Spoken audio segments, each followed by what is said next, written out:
In the U.S. Marine Corps, the firepower necessary to sustain an assault or hold a line was concentrated not in the hands of the individual rifleman, but in the doctrine of the crew-served weapon.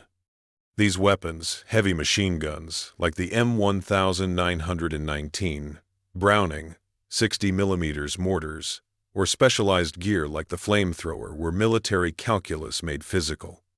They were designed, trained, and logistically supported to be operated by 2 or 3 men for a crucial, logical reason.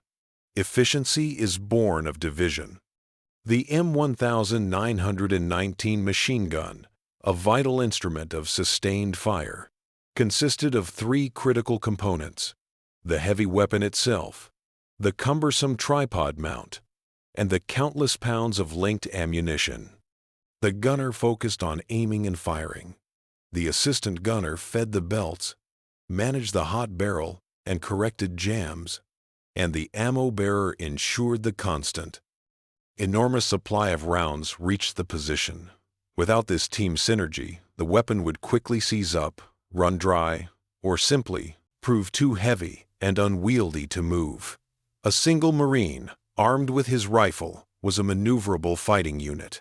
But a single Marine attempting to run a crew-served weapon was a soldier defying physics. He would be required to haul the 30-pound weapon, the 14-pound tripod, and 50-pound cans of ammunition, all while aiming, firing, and protecting his exposed position. Military doctrine decreed that to even attempt to operate such a heavy weapon solo was an act of guaranteed failure, an instant pathway to exhaustion, immobility, and death. This strict requirement for teamwork was the rule. One Marine was about to be forced to break in the most spectacular and lethal way imaginable. The stage for this impossible feat was not the soft mud of France or the open fields of Europe, but the volcanic, black ash and coral ridges of the Pacific, a land deliberately engineered by the Japanese to consume American manpower. This was the impossible terrain of the final island campaigns, most notably Iwo Jima or Okinawa. The Japanese defense was built not on lines and trenches but on deep, hardened fortifications. 16 fortresses consisting of concrete pillboxes, interlocking fire from hidden spider holes, and vast networks of reinforced caves carved deep into the unforgiving rock. Every foot of ground had to be purchased at the highest possible cost. For the Marines, every advance was a desperate crawl against concentrated fire from positions they could not see or reach with conventional rifles. The challenge was compounded by the terrain itself: jagged coral that tore boot leather, heavy clinging sand that swallowed up footing, and the constant threat of mortar fire. Simply moving across this landscape, let alone carrying a rifle and gear, was backbreaking, exhausting work that crippled a man's endurance. It was in this environment, designed specifically to negate the advantages of American mobility and firepower, that one Marine and his crew-served weapon found themselves thrust into the center of a Japanese counterattack. The entire advance of the company had stalled, trapped by the relentless, interlocking fire emanating from the hidden fortresses. The calculus was simple: either find a way to eliminate those fortifications right now, or the entire company would be annihilated where they stood. The lull in the fighting, a deceptive silence that had masked the full depth of the Japanese fortifications, shattered with a synchronized storm of fire. It was a vicious counterattack, timed perfectly to exploit the exposed position of the stalled Marine company. As heavy 81mm mortar rounds slammed into the jagged coral ridges, kicking up clouds of ash and shrapnel, the air was instantly filled with the chatter of concentrated machine gun fire from the hidden pillboxes. The Marine, the gunner of his heavy weapon crew, barely had time to flatten himself into the meager cover of his forward scrape when the world dissolved into blinding noise and confusion. His assistant gunner, who had been feeding the belt of ammunition, slumped forward, silenced by a clean shot to the head. The ammo bearer, frantically trying to drag another box of linked rounds toward the pit, was caught by a nearby mortar burst. He was instantly reduced to a heap of bloodied canvas and broken limbs. In seconds, the terrifying reality settled. The Marine was alone. He was left staring at the heavy, intricate complexity of his crew-served weapon, a lifeline that was now a silent, immovable anchor of death. The threat was not abstract. It was immediate and overwhelming. The Japanese infantry, sensing the disruption and the sudden silence of the crew-served fire that had been pinning them down, launched a fierce charge aimed directly at the now vulnerable American line. They were using the smoke and confusion to advance across the open ground, their intent clear: to overrun the exposed company and regain control of the ridge. Without the sustained, heavy fire of the Browning, the entire company would be forced to retreat or, more likely, be slaughtered where they lay. The remaining riflemen were pinned down, unable to raise their heads against the interlocking fire from the 16 Japanese strongpoints. The fate of the entire advance, therefore, rested upon the Marine who now sat in the mud, surrounded by the remnants of his shattered crew. Military instinct screamed at him to grab his lighter rifle and find cover, but the professional discipline of a crew-served gunner took hold.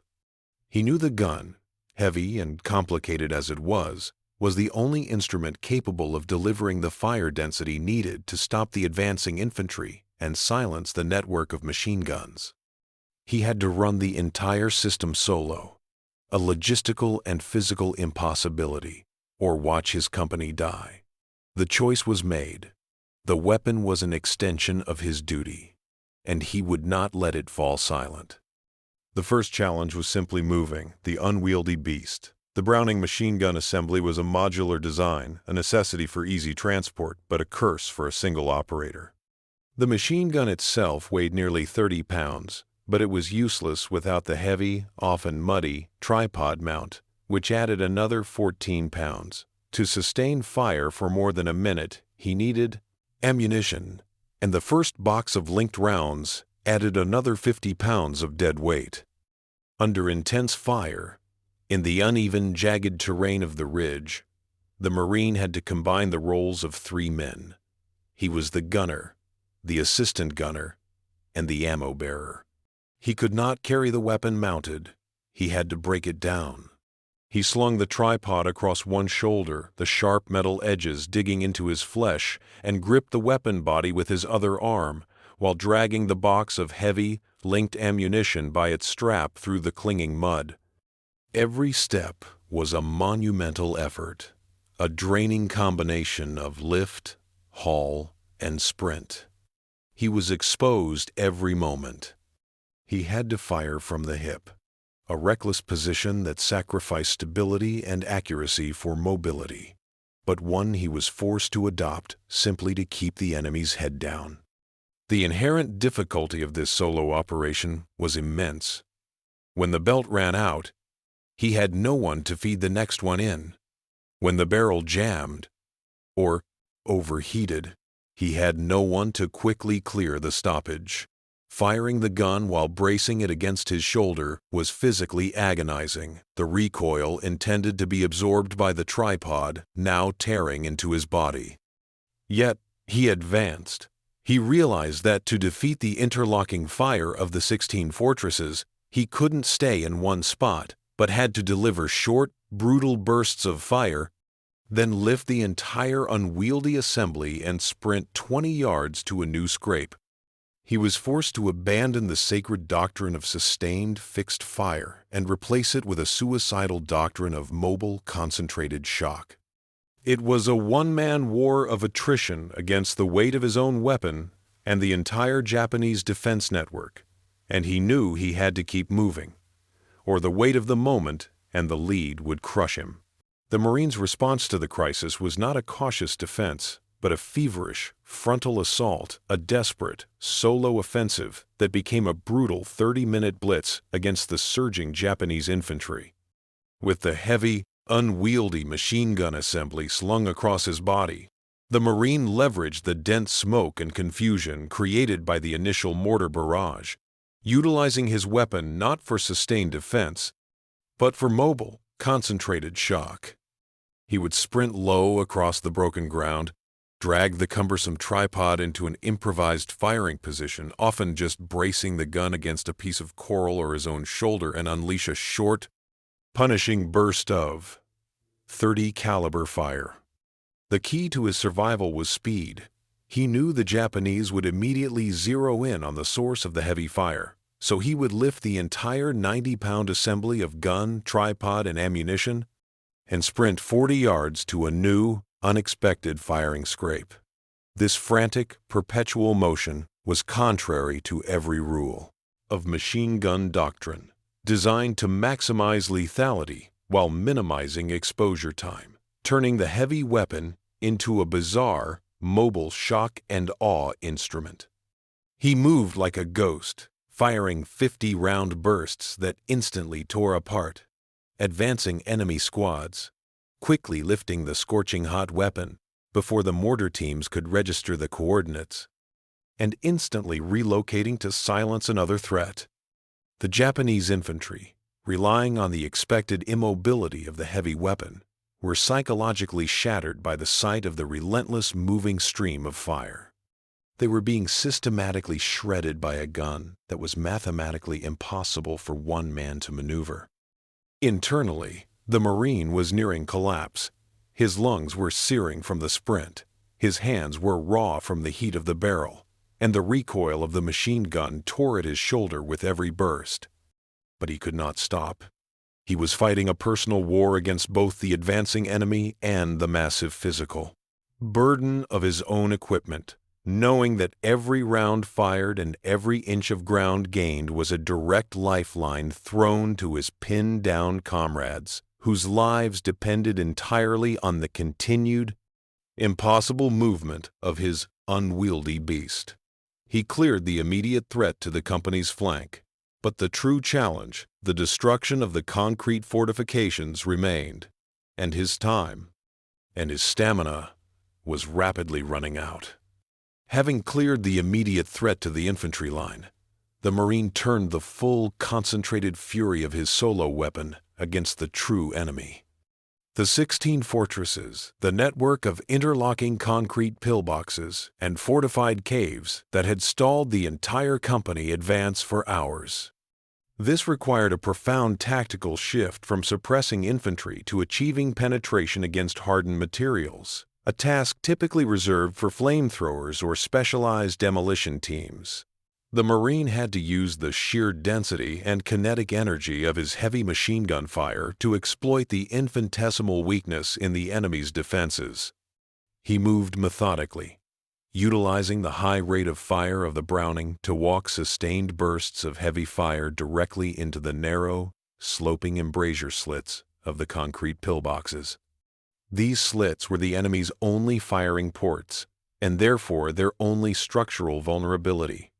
He would approach a fortress, a squat, formidable mound of earth and concrete from an oblique angle, minimizing the time he was exposed to its direct fire, set up his weapon in an incredibly unstable, rushed position, and then deliver a continuous, focused stream of fire designed to penetrate and rake the interior of the bunker. The effect was immediate and devastating. The heavy .30 caliber rounds ripped through the thin steel plating, often used to reinforce the embrasures, ricocheting inside the bunker and instantly silencing the machine gun crews and riflemen packed within the confined space. As soon as the enemy fire from one fortress ceased, the Marine would break down his weapon, sprint to a new, advantageous firing position, and repeat the process against the next fortified position in the interlocking network. He worked his way along the entire ridge, using his single weapon to systematically dismantle a complex, layered defense designed to be impervious to anything less than a sustained divisional assault. He was not simply killing soldiers. He was destroying the physical infrastructure of the Japanese defense, and with each fortress silenced, the Marine gained precious ground. eliminating the source of concentrated fire that had pinned his company down, and ultimately leading to the staggering casualty count among the entrenched troops, which had no defense against the sustained, direct, close-range obliteration pouring through their firing ports.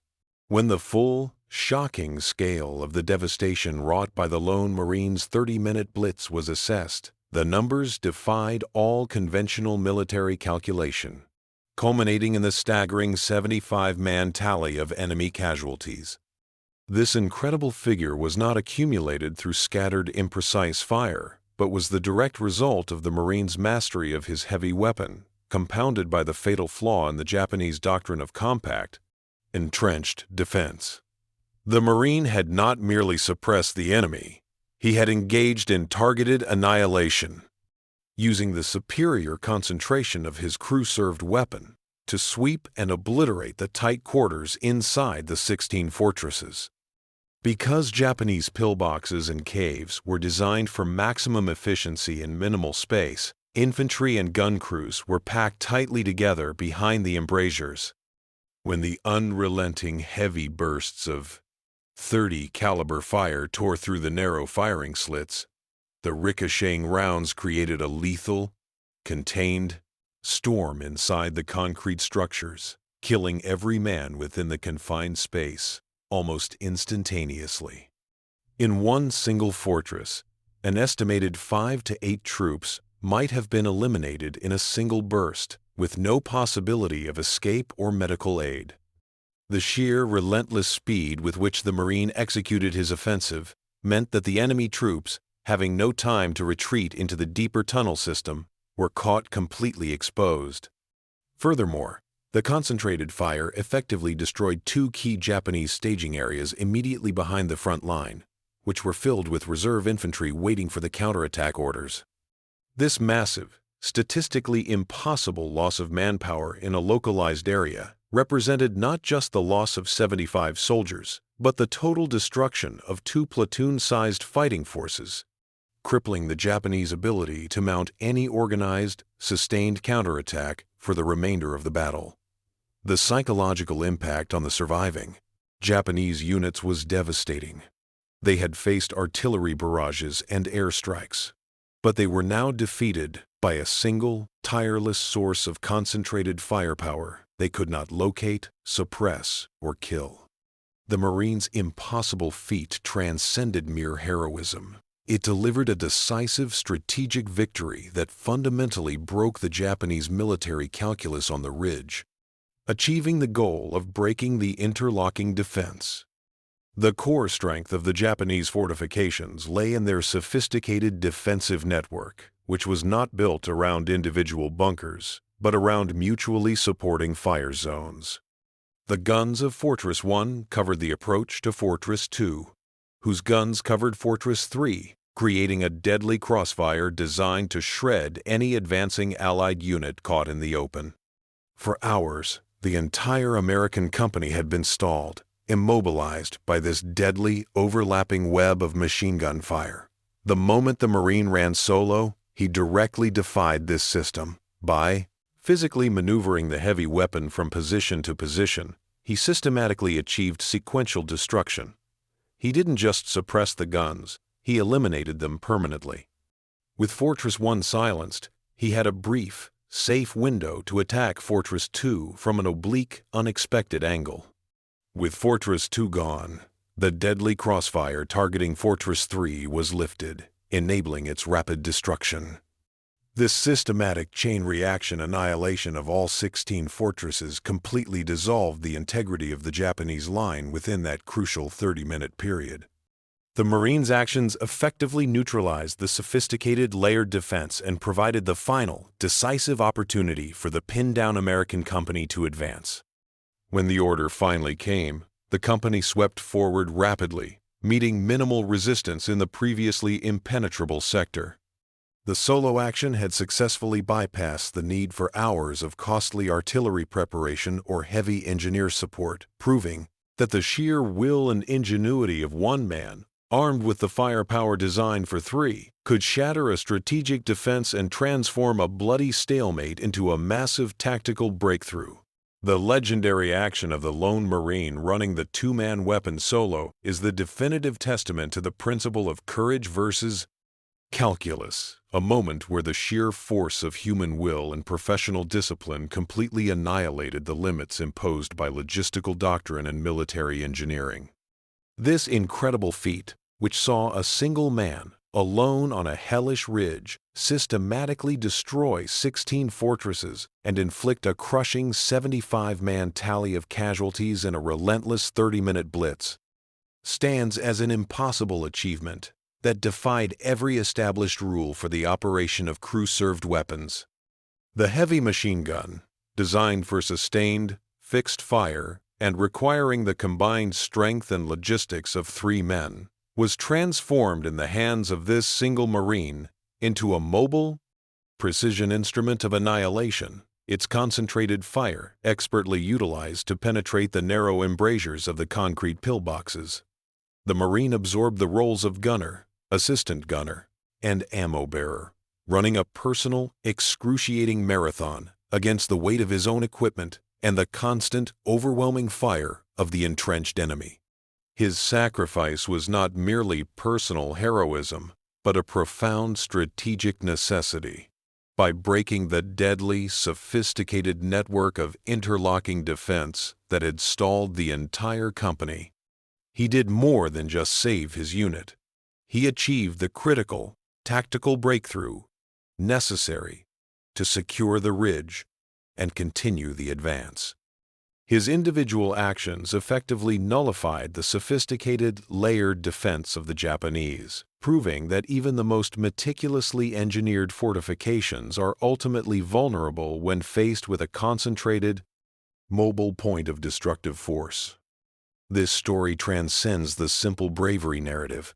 It is a permanent reminder that while doctrine defines what is possible, the indomitable human spirit, armed with the necessary firepower, defines what is achieved, turning a suicidal act of defiance into the decisive victory that secured the fate of the entire battle.